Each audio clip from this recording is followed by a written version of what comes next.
Joining us, could you guys all take your seats? This won't work at all.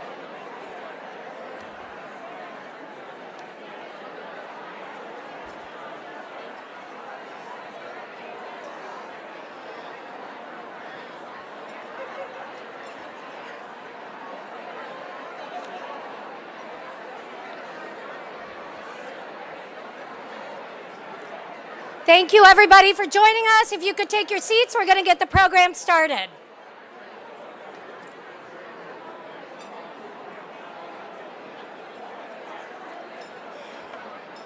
I can't see a thing.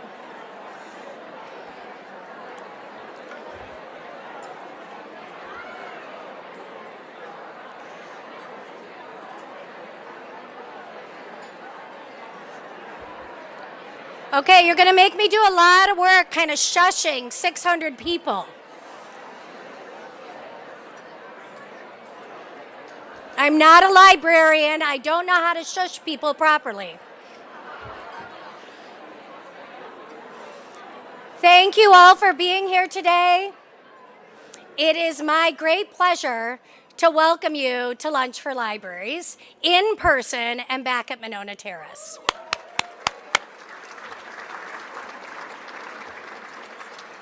We are so grateful to have over 616 people here today at our luncheon, our biggest Lunch for Libraries event ever.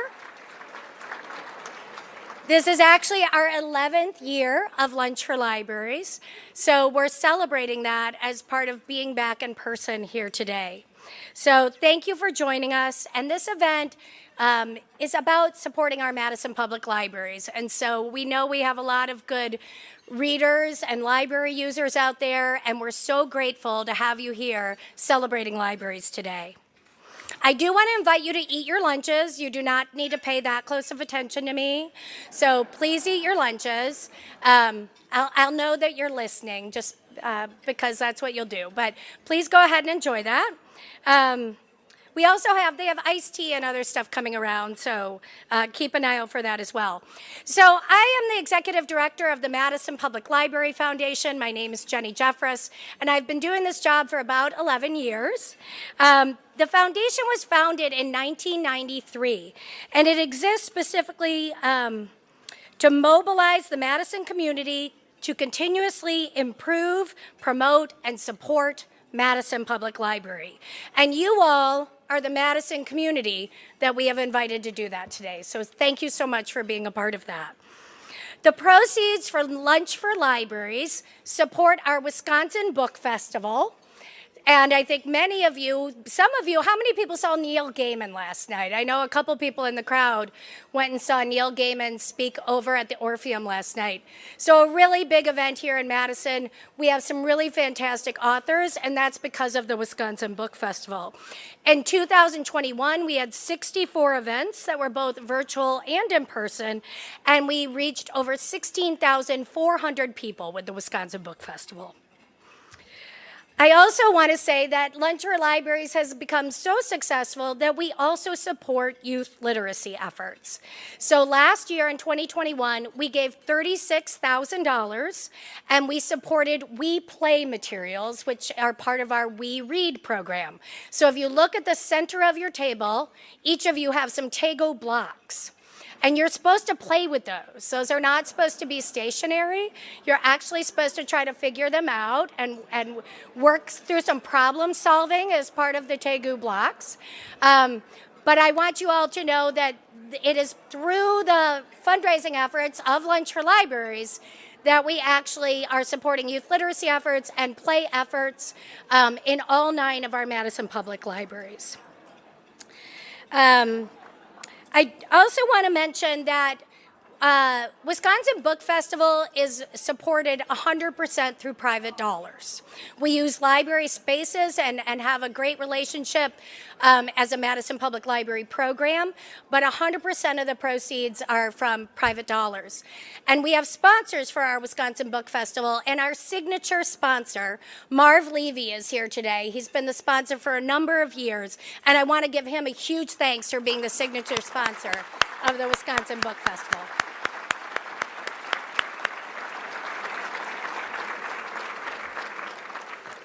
We are here, of course, today because Guy Raz is here as our author, and he has a book, and he's a podcaster, and you all have a signed copy of that book at your table to take home with you today. Guy was very busy signing books for you yesterday, so I hope you will all take them home and read them with great appreciation because he worked so hard on that.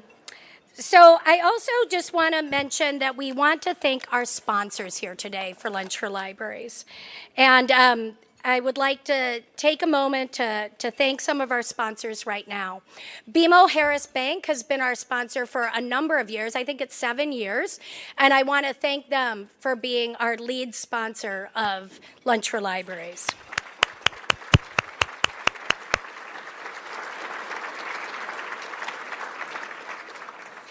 I also want to thank our next group of sponsors, which include Godfrey Kahn, Park Bank, Summit Credit Union, Virant, Van Briesen and Roper, and Wisconsin Public Radio.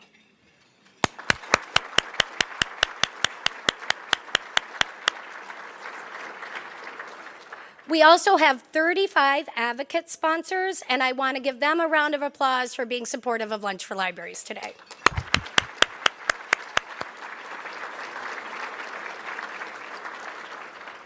Lastly, I want to recognize the start of Lunch for Libraries. So as I said, I've been here about 11 years, and when I arrived, we had a wonderful board who was really excited about trying some new things, and we wanted to do a new event with an author.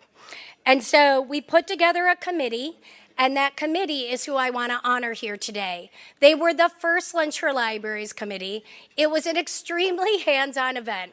We had a staff of like 1.5, and so everything that happened at that luncheon was because of the volunteer support that we had that made that lunch possible. David Marinus had just written Barack Obama, the story, so he was our author at that first luncheon, and we held it over at Black Hawk Country Club. So it was 150 people about who came to that first lunch versus 616 today. So clearly it's grown, and that committee kicked off something that became a real signature event for the Madison Public Library Foundation. So I want to recognize that committee here today. I'm going to ask them all to stand up, please, when I recognize them. So our board member at the time and chair of that event was Nancy Carpenter.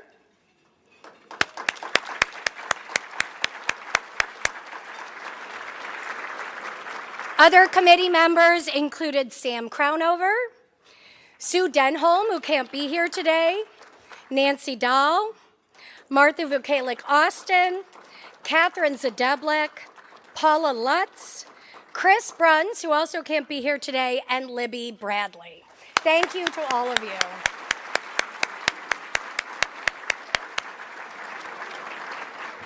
I also want to recognize Al Friedman, who was chair of our board at that time. So Al, give us a wave. Who made that lunch get a great kickstart and what has become a really fantastic signature event.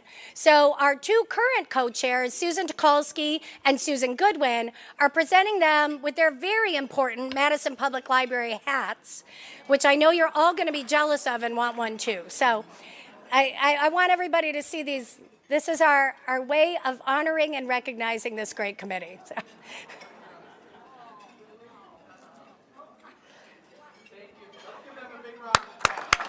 Come on, right up here.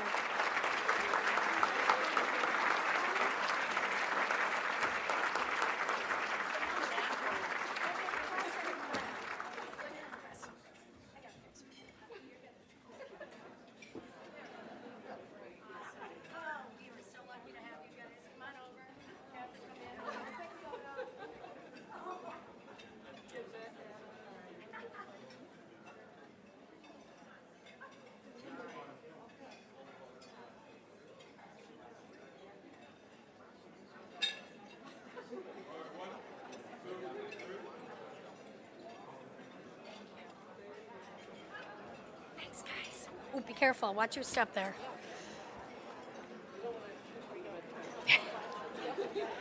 Thank you all. Thank you. Oh, thank you, guys. Hope you wear that in good health. All right. So I'm going to introduce our speaker from our presenting sponsor, BMO Harris. Andy Rothy is the Senior Relationship Manager for companies based in Wisconsin. And he's going to come to the stage now and say a few words on behalf of BMO.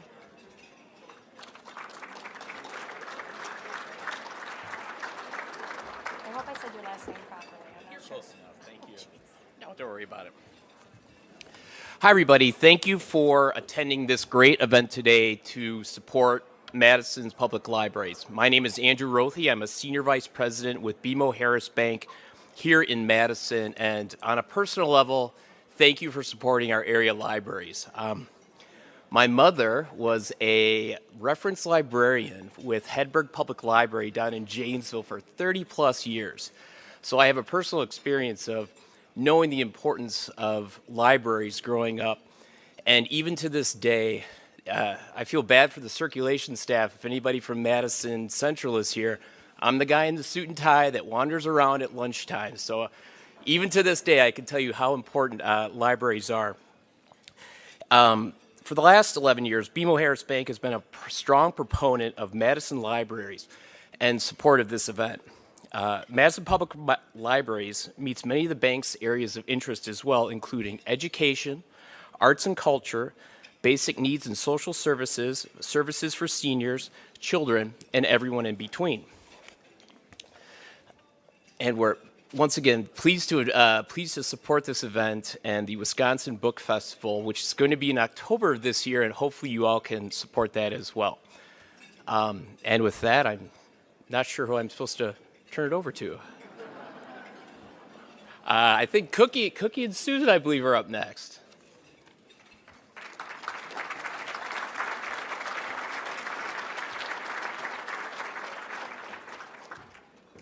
I forgot to write that in there. Thank you. Hello, welcome everyone. It's so wonderful to have everyone here in person this year. I am Susan Goodwin. This is Susan Tucholsky. We're the co-chairs of this year's Lunch for Libraries. Oh, thank you. Thank you.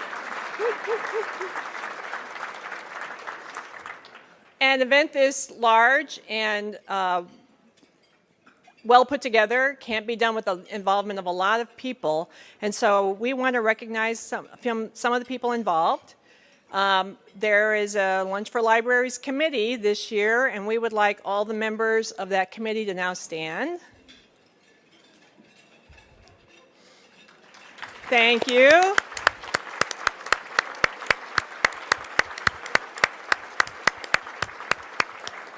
They did a lot of work with planning, marketing, fundraising. It also couldn't happen without a lot of you responding to your table captains, who many of you invited your friends, your coworkers, your neighbors, your family, and your book groups to come to this event. And so we'd like all of the table captains to please stand.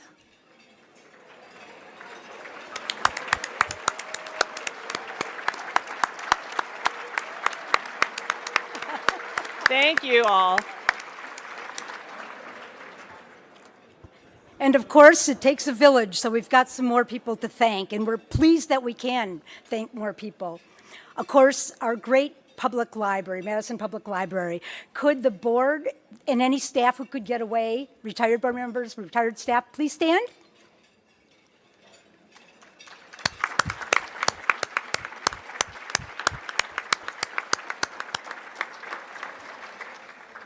And then we'd like to lastly acknowledge the Madison Public Library Foundation, board and retired board. Please stand to be recognized.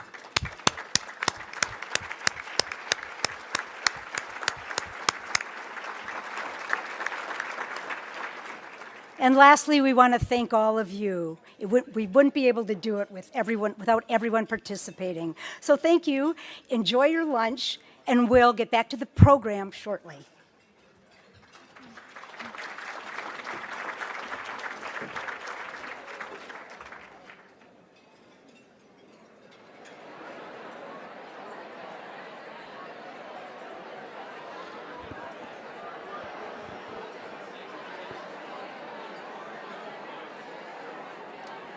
Okay. We're ready to get back to business here. Good afternoon, everyone. You can continue to eat and let's talk. Thank you. On behalf of Madison Public Libraries, I want to welcome and thank you. I'm Greg Michaels, the director of Madison's Public Libraries. And this is amazing. This is amazing to see everyone back in person. I look out there, nobody has a little frame around their head. No one has a strategically placed, well-read book behind them or a blurred background. Nobody has cats walking in front of them. This is amazing. Well, welcome back and welcome to Lunch for Libraries. I really want to thank the foundation and all the work that they do for Madison Public Libraries. It's all of you that contribute to that and make that possible. And without Madison Public Libraries, we wouldn't be able to do the innovative work that we do. They support so many of our programs. But what I really wanted to mention to you today is the support we receive from the foundation for our staff. It's been a really difficult 2.5 years, as everyone's experienced. But for libraries, it was something I thought I'd never experienced in my career, and that's to close down a system in 2 years, 2 years ago. But the importance of libraries came through. In less than 3 months, we had doors back open again. We learned to do services in a new way, and we knew how important we were to the community to reopen and be there for you and for those that need us and the services that they look for. So I'm very appreciative of the foundation when they support training for our staff, when they support professional development for our staff. We're able to travel to national conferences, just not to attend, but typically, usually to present. That's how great the staff is at Madison Public Library. And I just can't thank them enough and be proud of them for this past 2.5 years, the resilience they showed, the dedication they showed. And they just did amazing works. So the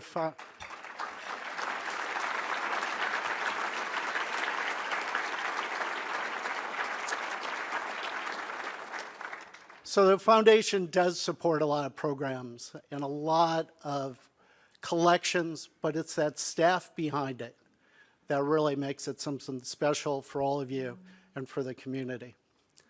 And I think one thing, I might have a mutiny on my hands if I think the staff would hear me say the word pivot one more time. But with that said, I'm going to pivot. I'm going to introduce the director of the Wisconsin Book Festival, Connor Moran. What an amazing challenge he had over this past 2.5 years as well. And what he did to pivot, to make it, the book festival virtual, to look for new opportunities of partnering with so many across the country, and now gaining, quite frankly, an international reputation as well, thanks to the quality of the programs that we were able to provide. So with that, Connor Moran.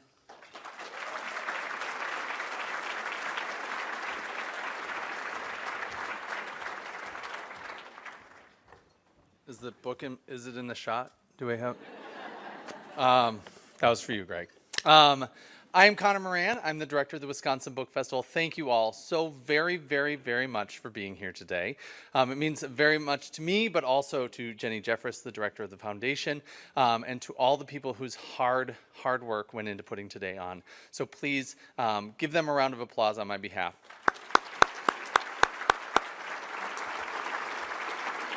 I also want to call out the Madison Public Library Foundation staff. Other than Jenny and myself, everyone on staff at the foundation is new as of January. And they jumped in.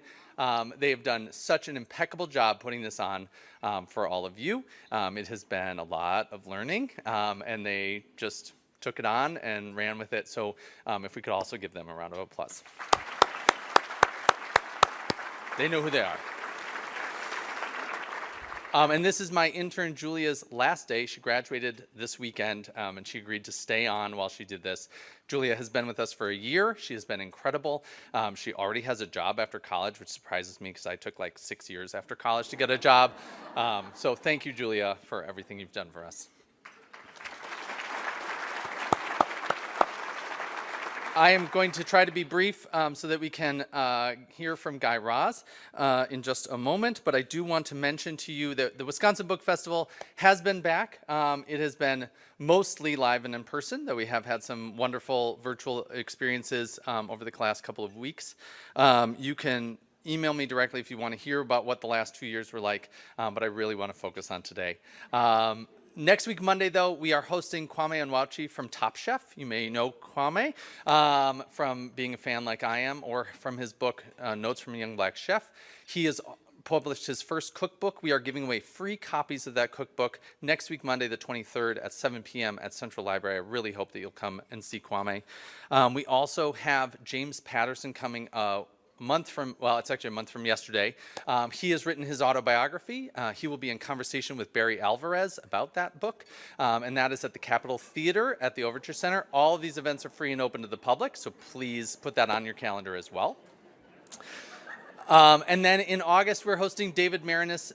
David Marinis' new book is called Path Lit by Lightning and is about Jim Thorpe. It is this big, and it is so wonderfully researched. It has all of that great David Marinis kind of combination of his biography work, like he did with Barack Obama, and all of his sports work, like he did for Vince Lombardi's biography. So please come on August 16th for David Marinis. All right, to today. We are absolutely delighted to be hosting Guy Raz, the author of How I Built This, also the famed podcaster, and very generous person who traveled here for one day yesterday. He got up very early in the morning, signed 650 books, which you have sitting at your tables. And yes, Guy, this is what 650 books looks like when you spread it out across an entire room. He is the creator of How I Built This, also Wisdom from the Top, and The Rewind, which is on Spotify. He's also the co-creator of the acclaimed podcast, The TED Radio Hour. So if anyone in here has listened to a TED Talk, it's because of Guy Raz. Yeah, you can clap. Yeah, that's fine. And if any of you have ever been on a car ride with your kid and they've been bored and you've put on Wow in the World, that's Guy Raz too. Thank you, Guy. We are so honored to be hosting him. This is a truly special occasion.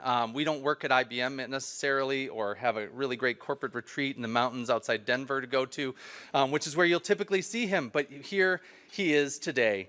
He is going to share with us the secrets that he packed into his #1 Wall Street Journal best-selling business book, How I Built This, and show us the insights and inspirations that make top entrepreneurs top entrepreneurs. This is a book that, if you're an entrepreneur, resonates. And if you're not an entrepreneur, really shows you a different way of thinking about the world and how to do things. You don't have to own your own business to find things in this book that will delight you, that will make you go, wait, what? And I highly recommend that all of us read it when we're done. We can have a 600-person book group at the library about it if you want. Today, Guy is going to talk with Aaron Olver. Aaron is Madisonian. He is the managing director of University Research Park. It is a University of Wisconsin-Madison affiliate, and he manages a 1.2 million square foot lab and office space catering to science and technology companies. You may know him from his previous roles as Director of Economic Development for the City of Madison, or Secretary of Commerce for the state of Wisconsin, or maybe as a consultant for McKinsey & Company.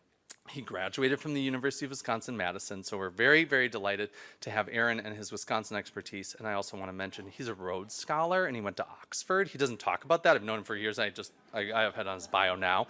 But so we're in very good hands. Please help me welcome Guy Raz and Aaron Olver to the stage.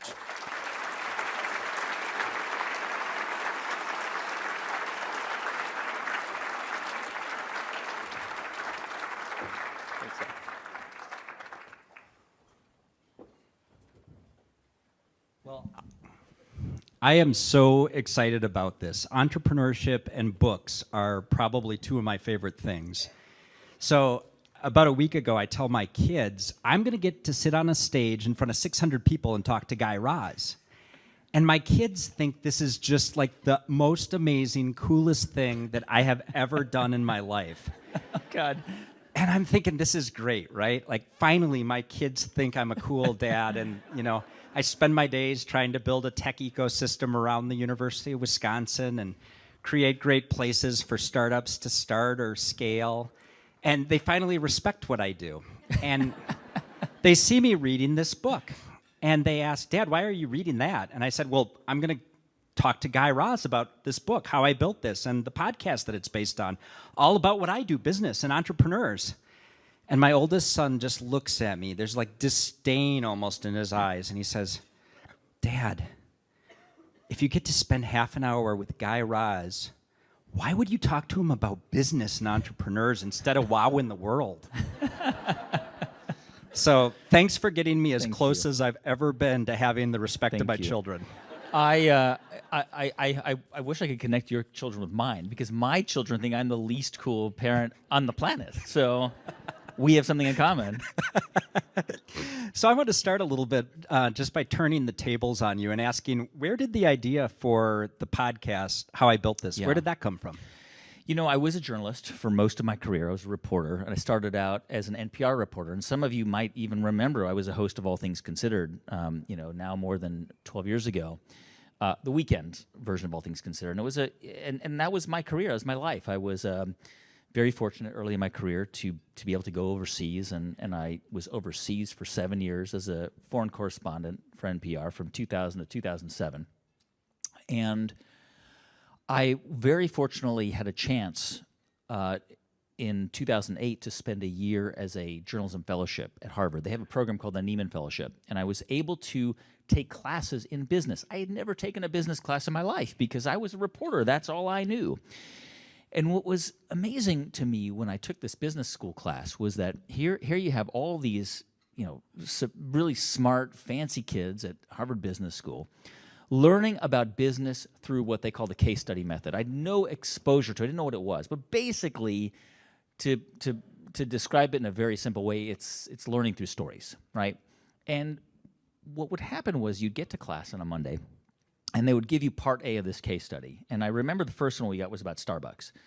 And then you had to wait until Thursday to find out what happened, and that was the part B. And they were remarkable. They were interesting. They were narrative. They were full of drama. And I thought to myself, wow, this is how they teach business school? And you have to pay $100,000 a year to get access to this? I can do this for free, and I can do it better. And we can actually interview these people and make business school case studies free to whoever wants to hear them. So really, that's how the idea began. It was planted in my mind in 2008, and I said, let's do this and make it free, and you don't have to pay for business school. So like all good entrepreneurs, you just borrowed an idea and riffed on it. There is, and I think I say in the book, there's nothing new under the sun, right? We all know that from the book of Ecclesiastes. And that's true. I mean, every, great idea is built upon another idea. And so, I've been in broadcasting for 25 years now, and How I Built This really began as part of a journey that, that began for me about 12 years ago when I left the world of news journalism, and began what then at the time was like going into exile. When I left NPR and NPR News and started making podcasts that were not about news, first show I did was called the TED Radio Hour.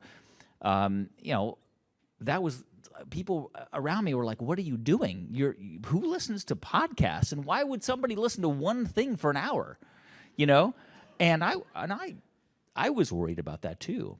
But I didn't know if anybody was going to listen to it, but in fact they did, and they became, we were able to get mass audiences from these programs that what was remarkable about them was when I was a reporter, and I spent 7 years overseas, so I had the, good fortune or bad fortune of going to places like Iraq and Afghanistan, and amazing experiences. But you would report on a story, it would go out into the ether through terrestrial radio, and if you missed it, that was it. That was it. All of that work you put into that reporting was gone. But what was remarkable about podcasting was if you could make something, especially something that was evergreen, that was relevant in a month, in 6 months, in a year, or 5 years from now, it lives forever, and people could discover it. And that was a huge revelation for me, and that really transformed how I began to think about creating audio content for audiences, which is what I do today. So when you started, did you think of yourself more as a journalist or as an entrepreneur? And has that evolved over time? Yeah, I mean, I was a journalist. I was a reporter for most of my career, for most of my early career. And I would say about sort of 10, 12 years ago, that began to change. You know, when in large part because I don't do the kind of work that a traditional reporter or journalist would do, which is investigate a story, you know, talk to multiple sources. It's a different form of, let's say, journalism or reportage in that I don't. I'm looking to do something very different with the shows I make now, and how I built this is the best known show, and we can just talk about that for an example. What I'm trying to do with that show is to demystify entrepreneurship, and so you know we have been now it's been 7 years, and I've had the privilege of interviewing over 500 of some of the best known entrepreneurs in the world. You know, people like Howard Schultz or Richard Branson, or you know the founders of Slack and Discord, and you know I'm going to be interviewing Craig Culver of Culver's here in Wisconsin in a couple months. He can be on a show. So, that's a classic story that I love those stories because it's a family business. It was started with nothing, you know, really like it's an A&W root beer shack that turned into this incredibly successful fast food restaurant. So I really wanted to demystify that and for people to understand that this is possible and this happens all of the time in our country and overseas. And I wanted to highlight those stories in an intimate way that felt real. And that was demystifying it because I felt like and still feel like we fetishize entrepreneurs actually in a very unhealthy way. We think they're different from us, that they're somehow they have this superhero strength, that they can do things that we can't do, and that's not true. The difference between the people who start businesses and then scale them and create something of real value is they took a risk, they took a leap, and a mitigated risk, but they basically put on like an invisible cape. And what I wanted to try and do with the show is to say, hey, we have access to that cape, or to that way of thinking, even if we don't want to start a business. And so that's really how I started to think and how I think about it now. So one of the things that appealed to me right away when I started reading the book is you used the metaphor of the hero's journey as a framing tool pretty early on. And as somebody who writes fiction and is married to a novelist, I resonated with that instantly. And I know there's a lot of book lovers in the crowd who will probably feel the same way. Tell us quickly what the hero's journey is, and how did you hit on that as a metaphor? Did that come right away, or was that a iteration? Yeah. I mean, as somebody who has been paid to interview people my whole career, right? I mean, it's an incredible privilege to have done that, to be able to do that. You start to get better at storytelling over time. So 25 years ago when I started, I was really crappy at it, right? And then I got a little bit better and a little bit better. And now, having interviewed 20,000 people, I'm pretty good at it. I hope so, right? It's like you stand at the free throw line, eventually you're going to sink the baskets. And I think what you start to realize as you tell stories is they are basically the same. Joseph Campbell, a lot of you read him if you went to study here at University of Wisconsin, you read him in college, and he kind of codified this idea that all great epics have similar patterns, not exactly the same, but basically there's a hero, she has a vision, a dream, an idea, everybody in the village thinks she's crazy, so she has to leave the village, and she goes out on this journey and she finds a mentor, the mentor dies, she has to make her own way. She eventually falls into an abyss. There's a dragon. The dragon almost kills her. She slays the dragon. She comes out of the hole and eventually triumphantly returns to the village. Okay? That is basically the story of virtually every business. And I know there's tables of entrepreneurs here, and I know it's sprinkled throughout the room, and you know what I'm talking about because you've had incredible triumphs, incredible failure, moments of unbelievable anxiety and uncertainty, and moments of just joy and wonder and awe at what you are part of. And it's this roller coaster. And as humans, we're attracted to these dramas, right? There's a reason why every romantic comedy is basically the same story. Sometimes it's Matthew McConaughey, sometimes it's Kate Hudson, but it's the same story, right? And with different variations. And it's similar with business. You've got variations on these themes. And so once I realized that business is a natural prism through which to tell dramatic stories, it became clear to me that this is what I wanted to do, because it's, we're telling great stories, but we're also hopefully giving people tools, some kind of architectural framework to think about their own life, how they structure what they're doing, whether they're building something on their own or they're doing it as part of a larger organization or a nonprofit or a big library. That was the idea behind it. I mean, when you listen to the podcast or when you read the book, you really feel that, right? There's amazing highs, there's amazing lows, there's challenges, there's near bankruptcies or sometimes bankruptcies. But what was your journey like? What were like some of the biggest highs and lows on your hero's journey?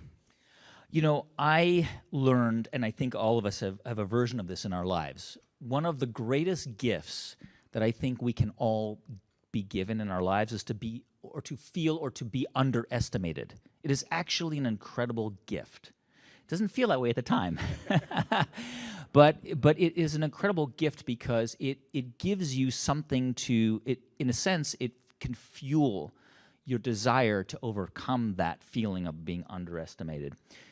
The other side, and I'll be more specific in a moment, is failure, right? And I talk about this in the book. We all hate it. Failure is really hard. It's really hard, especially in the moment when you're experiencing a failure. But if you can somehow decouple yourself from that feeling, you begin to recognize that over time, failure is almost always a gift in almost every case. So in my case, many of you remember me as a host on Weekend All Things Considered. That was a show I poured my life and heart and soul into. And in 2011, my dream was to be the host of All Things Considered, the weekday version, because that's the one that you guys listen to when you're driving home from work. You're not listening to me at 4 or 5 p.m. on Saturday and Sunday afternoon. I knew that. And as much as I poured my heart and soul into that show, it was an amazing show. We had Taylor Swift and Eminem on the show. I had Michael Chabon. I mean, all these, James Patterson, all these writers were on my little weekend show. But I really wanted to do the weekday show. And at the time, I was an employee. I was working for NPR. That was not going to be in the cards for me. I was not the person they wanted for that job. And that was hard for me because I had worked my whole life thinking that was the end game. That was the brass ring. I'd been a foreign correspondent. I covered Iraq. I covered the Middle East. I lived in Jerusalem and London, Berlin. I was on CNN for 2 years. I mean, I thought that was what it was about, but I didn't get it. And that was a kick in my butt. That forced me to re-examine what I wanted to do with my life and my career. And if I didn't experience that failure, I wouldn't have transitioned into a completely different world where now today I have a production company that makes How I Built This and a show called Wisdom from the Top, and we're working on other shows. We work with Amazon, Wondery. I also do work with NPR. And then a completely separate business with 2 partners where we make children's media programs, mostly podcasts, including Wow in the World. And what a gift it's been to me to be part of that. It wasn't easy, and I'm not saying I was prescient, and I saw it immediately. I was depressed. I was really sad. But it was a gift, and it took me some time to recognize that and to see that. And that's why I write a lot about and why I cover failure on How I Built This. How I Built This is not a show about successful entrepreneurs.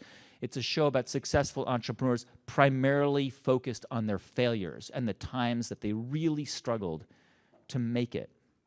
We just did, I'll just tell you one more thing because I get really excited about this, right? And this is why I love the Craig Culver story. I'm like the weekend host here. They're not here to listen to me.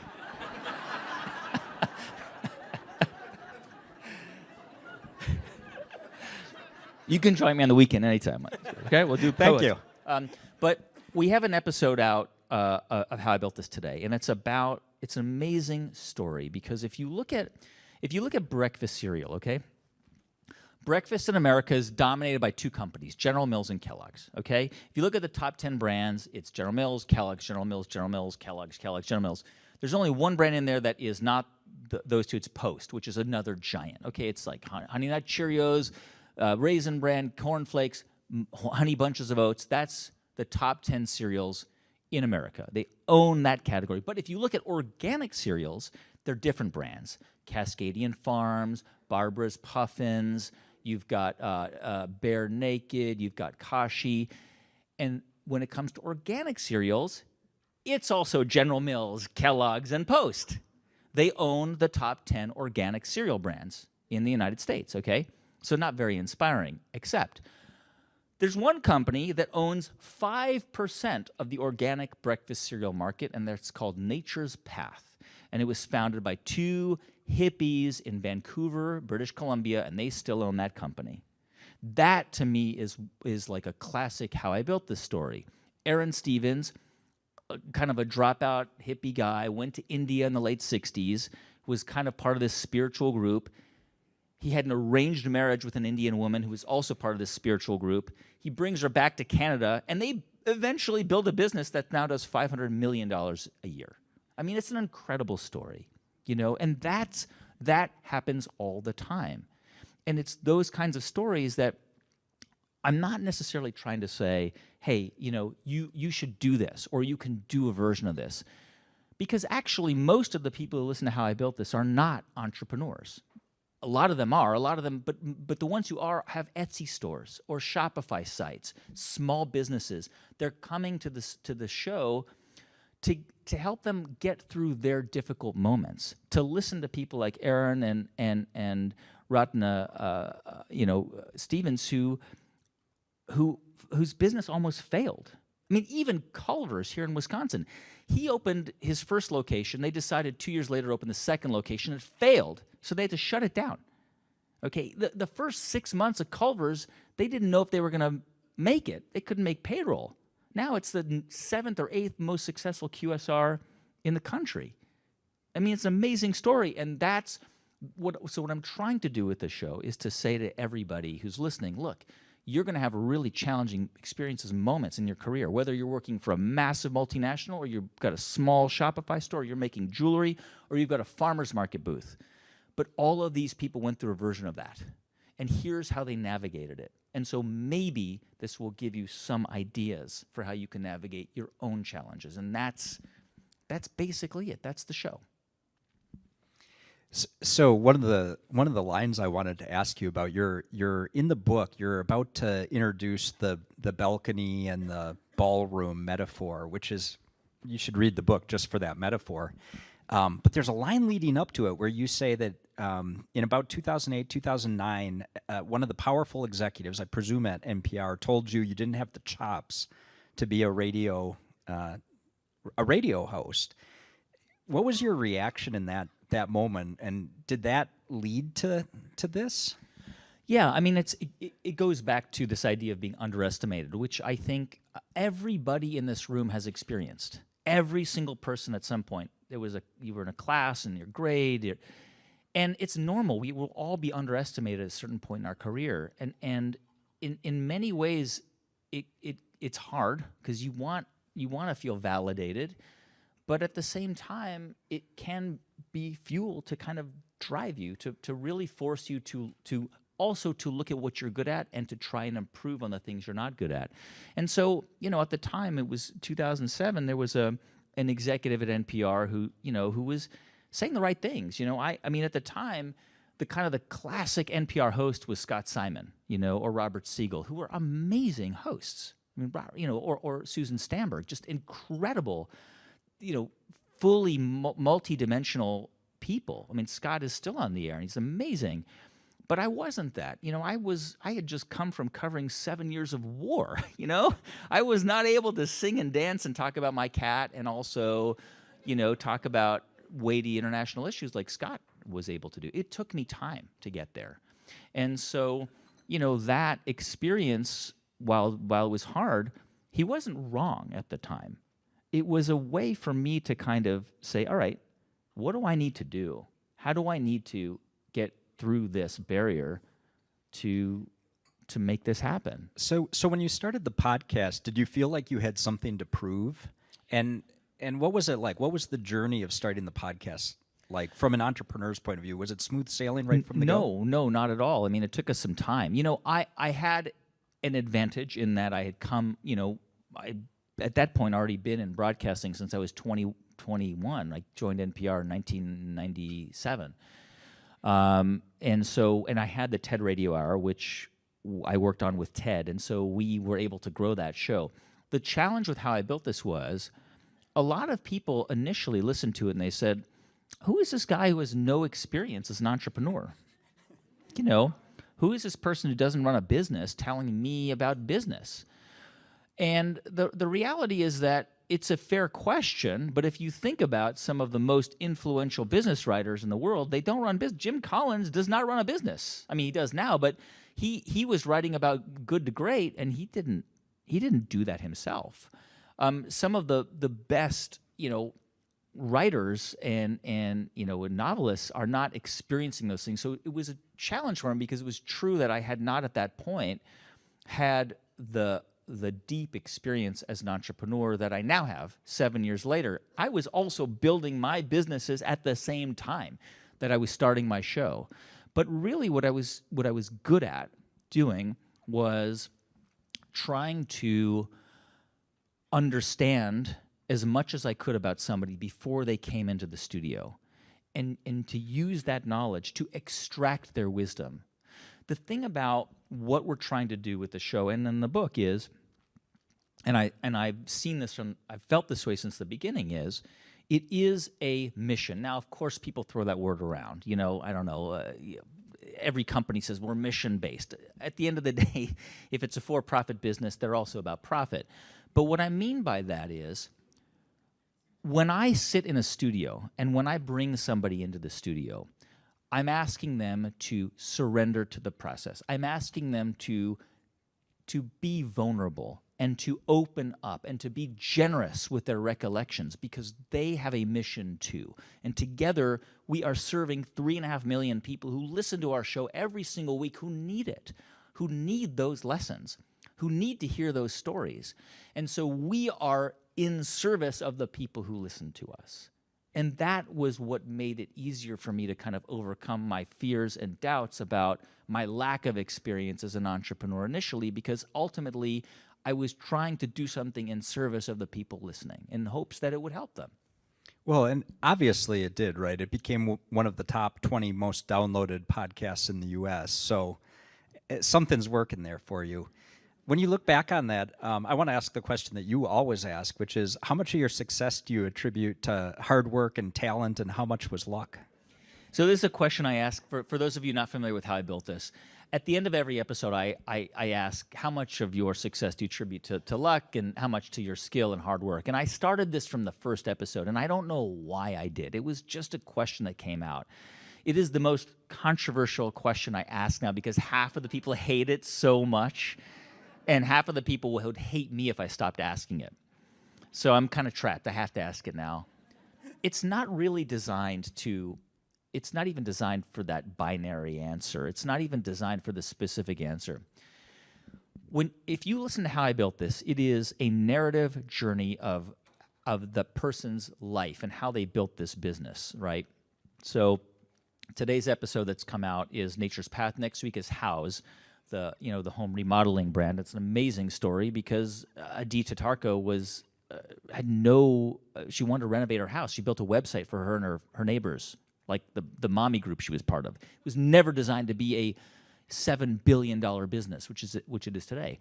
And so I asked that question because I've interviewed somebody at that point for 3 or 4 hours. I sit with every founder who's on How I Built This for 3 to 4 hours in every case. What you hear is an hour and a half. It's edited down because I don't want to torture you with a 3 or 4 hour interview. It's not fun. You don't need to hear every single parenthetical comment. But after 4 hours of sitting down with somebody, there's an inevitable connection. I'm asking the most intimate details of this person's emotional journey, where I'm in the cockpit of their consciousness. And so there's a connection. And I'm asking that person, because in every case, it's somebody who has never reflected on their life over 3 hours. How many people in this room have sat down with somebody for 4 hours and told your story? It's like a version of psychotherapy. and I've become pretty good at it. I'm sorry to the psychiatrist here. I'm not a psychiatrist. I'm not as good as you. I'm not, but I'm pretty good at getting to drawing people out. And it is a powerful experience.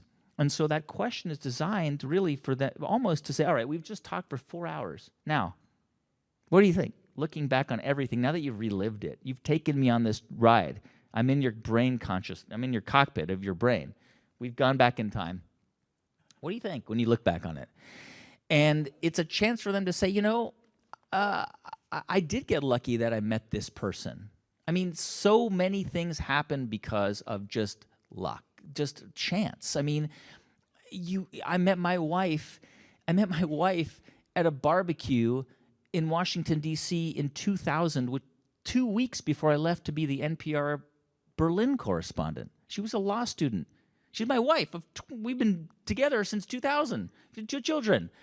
How did that meeting, and 2 weeks later I left, and we stayed together, and I was overseas for 7 years.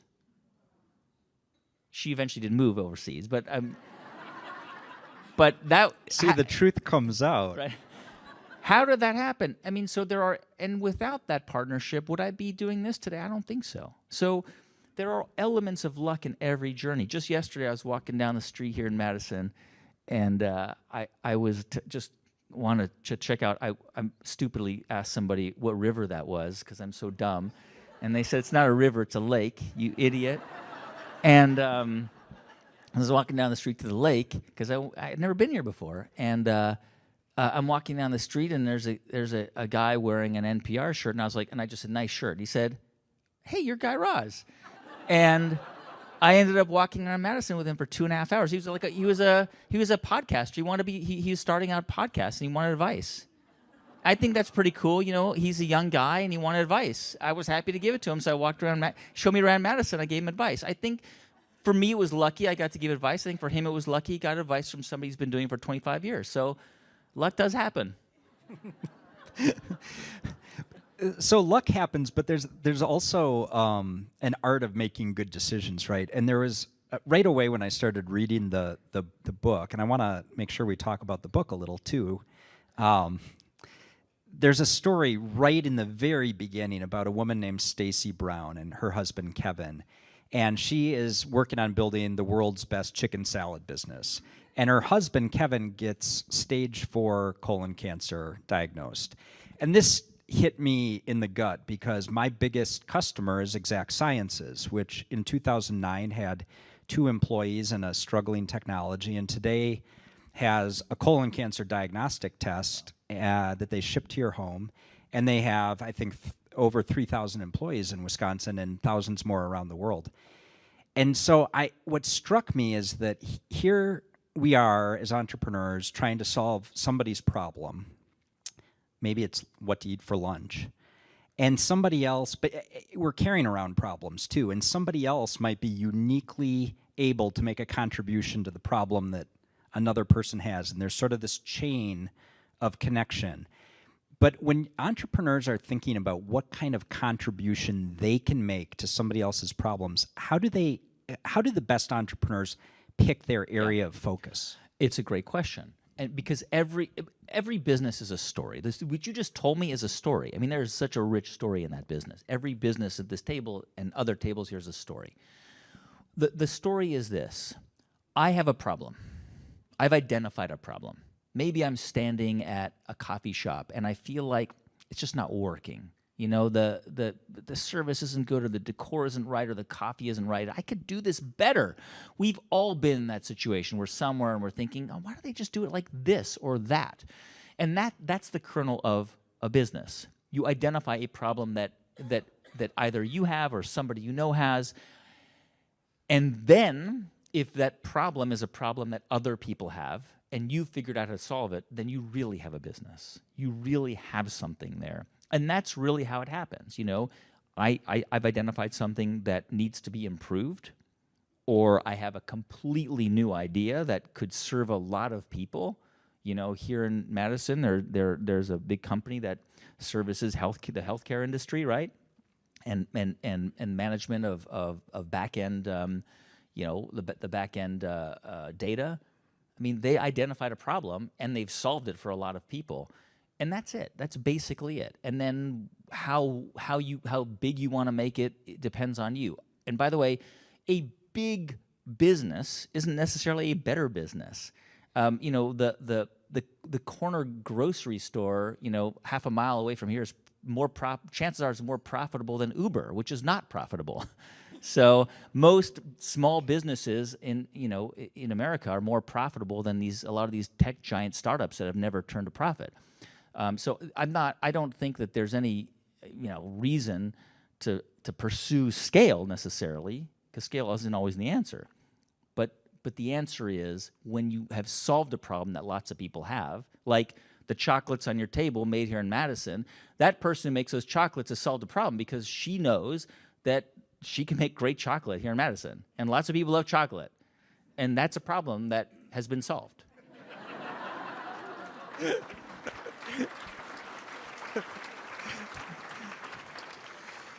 So I want to try to sneak in two quick questions. One is, because we're almost out of time here, one is when you were reflecting back on the podcast and putting together the book, what is the most sort of surprising lesson you think you've learned that is broadly applicable to people, whether they're entrepreneurs or not? It's that everybody has the capacity to act as an entrepreneur. And what I mean by that is to figure out how to solve problems.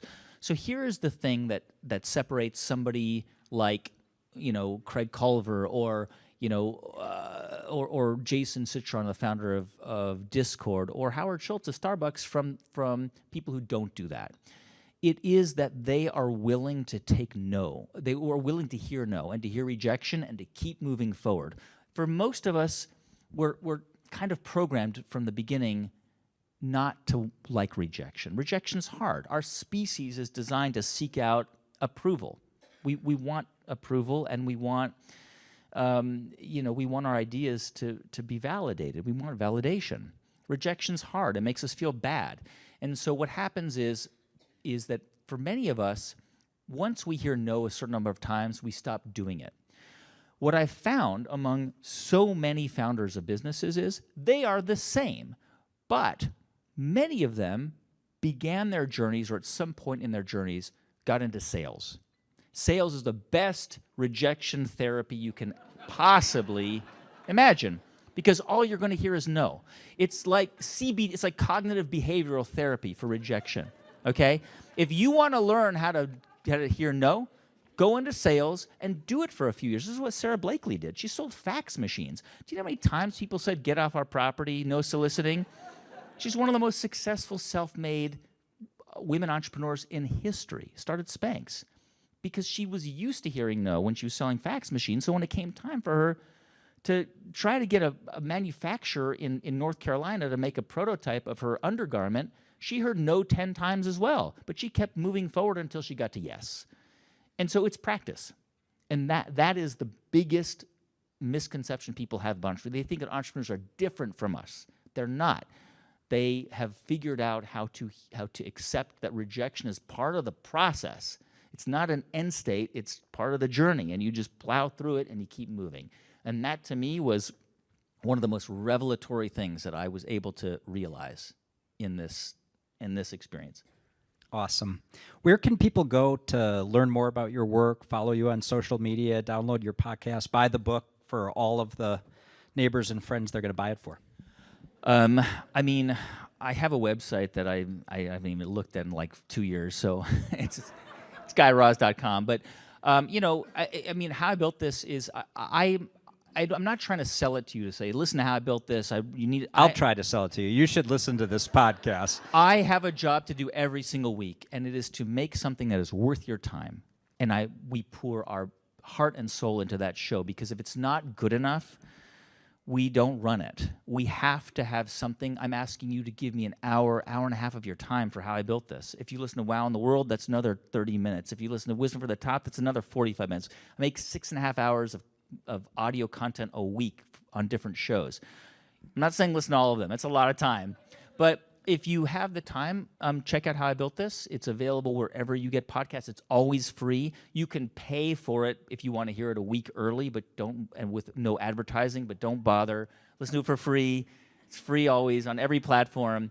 And if you've got kids between the ages of 3 and 12, I do a science podcast called Wow in the World, which is like a cartoon for the ear. It's really fun. So that's it. If you think that in some way it could be entertaining or it could be inspiring, give it a try. I think you'll like it. Well, on behalf of the staff and the board of the Madison Public Library Foundation, I want to thank you for flying out to visit us here in Madison, Wisconsin. Help me thank Guy Raz. Thank you.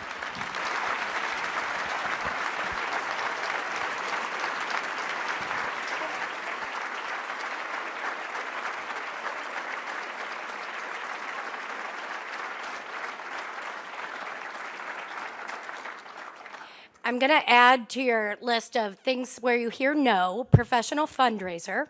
You do hear no a lot. But I want to say that all of you said yes, and that's why you're here today. So thank you so much for saying yes, for supporting the Madison Public Library Foundation by being here today. You have a little program with you today. On that program is a QR code. We actually raised $101,000 today through Lunch for Libraries.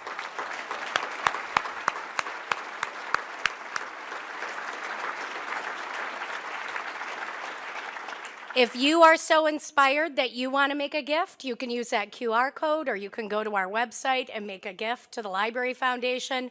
We support, obviously, the book festival, youth literacy efforts, and many of the programs that Greg mentioned, including professional development for all of our library staff. So thank you for being a part of that. We're incredibly grateful. We're incredibly grateful to our guests today, Guy and Aaron, for putting together what was a fantastic luncheon. Connor did a great job of thanking our staff and interns. I want to thank Connor for doing that. He has been with us almost 10 years, and we're really lucky to have him leading the Wisconsin Book Festival. I do want to thank my staff who put this together.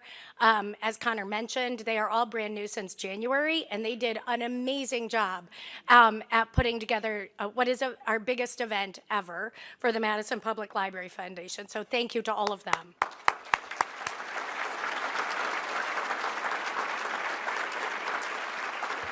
I also just want to thank Monona Terrace for hosting us. We had to delay our reservation here for 2 years, so I appreciate them holding our spot and putting us in this great ballroom so that we could be here live and in person with you today. We did record this, so it will be up in maybe a month or so that you'll be able to see this. So if there's people at your table who missed it or who you give the book to and want to see it, they'll be able to watch it later as well. Yes, and we do have more copies of the book, so if they watch it later and are not here, we can mail them a book. So we're very grateful. We want lots of people to read this because we're so grateful that Guy could be here to talk about his work, his podcast, and his book. Thank you for all of you coming today, and have a great afternoon.